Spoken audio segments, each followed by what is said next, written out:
Hey everybody, it's Sirant, and I'm going to do a little bit different of a video today. There's not going to be a tutorial, there's not going to be a walkthrough. I'm sorry, I know, but don't worry, we're going to do something else that's just as fun.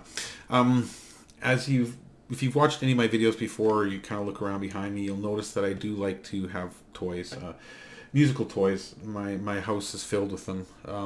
I've got a keyboard right here. I've got a melodica over there. I've got a stylophone right there. I've got kazoos, harmonicas everywhere. But there have been certain instruments that I've always wanted. I have about 20 ukuleles and one of these Merlins here, which I love, love, love to death, all of those instruments.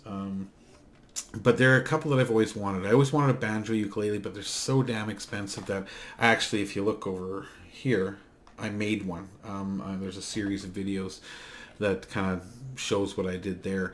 And I've wanted a banjo ukulele. I've wanted a resonator ukulele, those steel resonator ukuleles, awesome, cool looking things. And I know where to buy them, but they're just incredibly expensive. Wow, are they expensive? $600-700, $1,000 for a ukulele, crazy. Another one that I've always had my eye on is the bass ukulele, the U-bass. The ones in the music store, again, $750 and up. It's crazy. So I never really ever seriously considered getting one until I found an interesting brand on Amazon called UK Dream, and that's this guy here, right? I was skeptical at first because it is $150. It's $150 bass ukulele. Like I said, the bass ukulele in the music store, it was over $700, and they had different models that were even more expensive. So it never seemed feasible or possible that I would ever own one of these guys. But yeah, here I am. $150. I figured it was worth the risk, and being Amazon, if I wasn't completely happy, I would just send it back and get my money back. So. Needless to say, I still have it. I'm thrilled to death that I still have it because for a lower priced beast, I'm very happy with it. But let me tell you what it's all about here. So of course you see up on the headstock here, it's got the logo and these, I love it, these great big fat bass type tuners. They are geared tuners, so it's very, very easy to tune, very, very easy to turn. As you can see here, the strings, let me see if I can get that to focus on them. But these strings are fat. Like, we're talking seriously fat. Look at this in comparison to my finger, how fat that string is. They're awesome. The strings are rubber.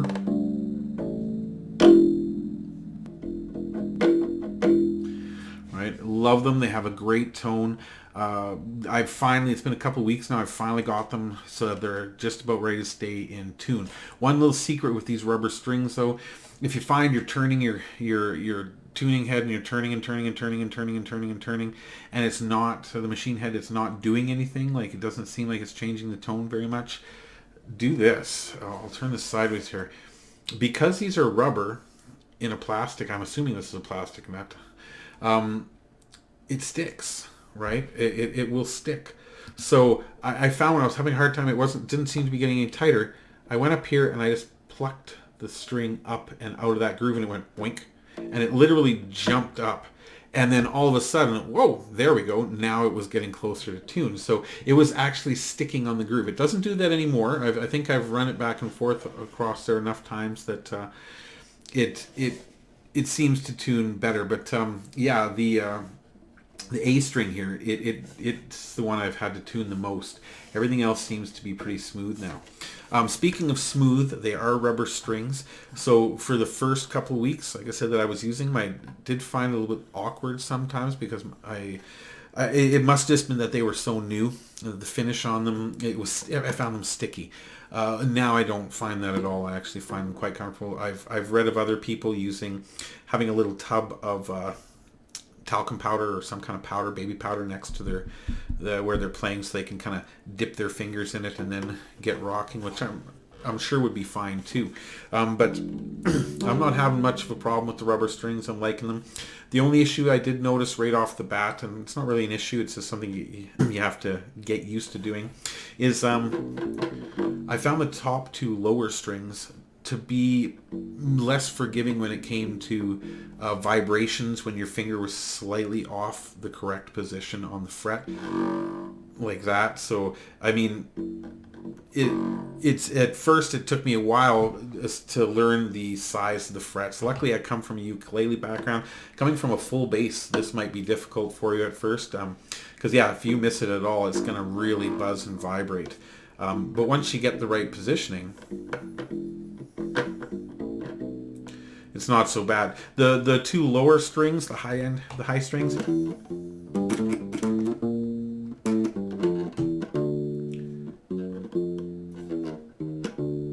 seem to be a lot more forgiving.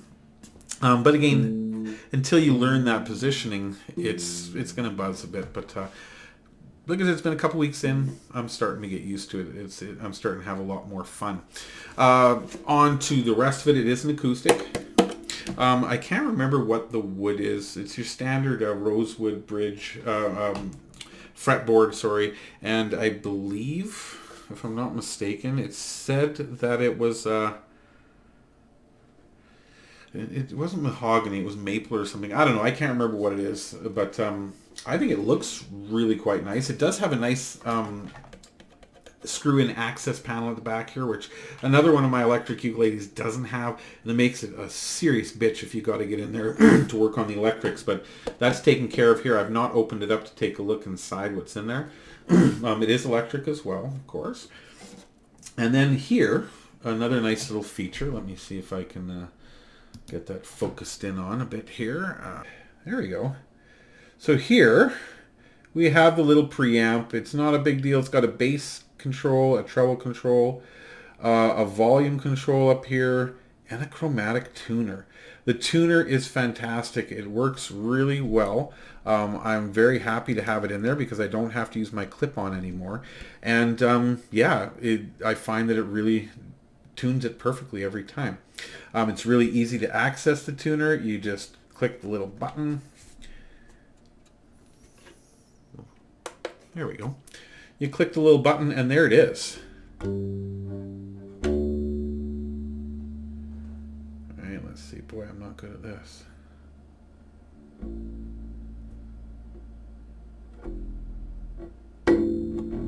Of course, it's the being affected by how I'm plucking the strings as well. It is in tune. But anyway, let's get back to business here. It has a tuner built in, so it has a volume control, it has a bass and treble control, and a tuner. I find the bass really affects the sound a lot. It's almost like adding distortion once you get to the upper end. But anyway, I, for the most part, play this.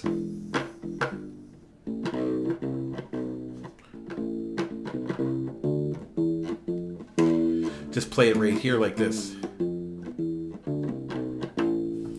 Right? I think it sounds amazing. I love playing it unamplified. That said, I can amplify it too. Now, one little interesting hitch with this particular unit. The batteries for it are right here. You pop that out and it's just two of the little circle 2032 batteries. Like they're not watch batteries, they're bigger.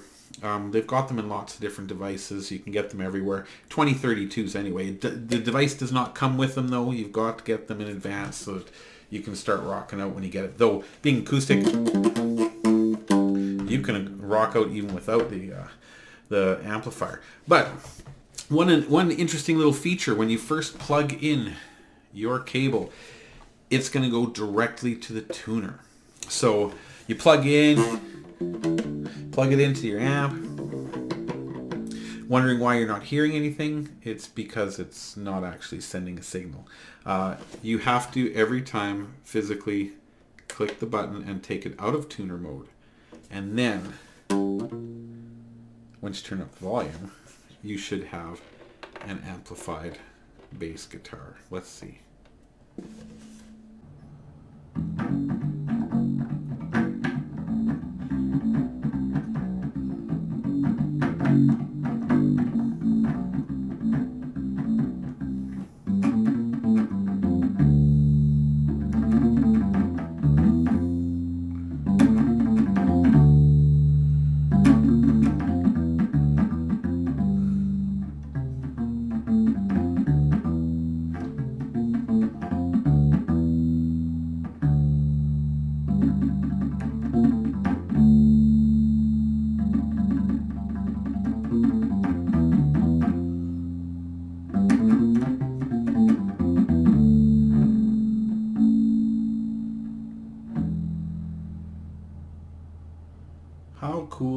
that. But I mean, like I said, these strings are so vibraty that if you're going to use it plugged in, you got to go a little slower. You got to go a little lighter on those strings. Because if you go hard, unless that's the sound you're going for.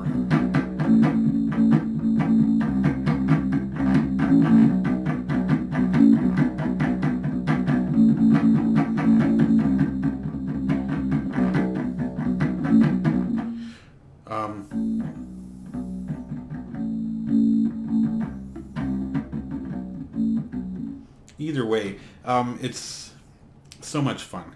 Like I said, as compared to $750 in the store or $150 off of Amazon, I'm thrilled that I actually went with the Amazon. I'm gonna teach myself to rip shit up with this bass and have a lot of fun doing it, and it still sticks in with my standard ukulele scheme.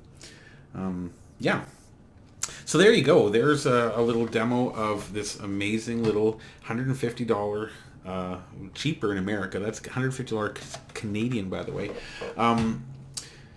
Yeah, U-Bass. I mean, it's once again made by UK Dream. It is available on Amazon. The link will be below if you're interested in getting one yourself. I can't say enough good things about it. I'm looking really forward to learning how to play it more. I really, really love the tone when it's not plugged in. For a personal instrument, for somebody just learning, this is the cat's meow. So there you go. I'm going to leave it at that. This is the UK Dream Ukulele Bass. I hope you guys enjoyed the video. I look forward to some actual rip snorting music videos with this sucker in the very near future.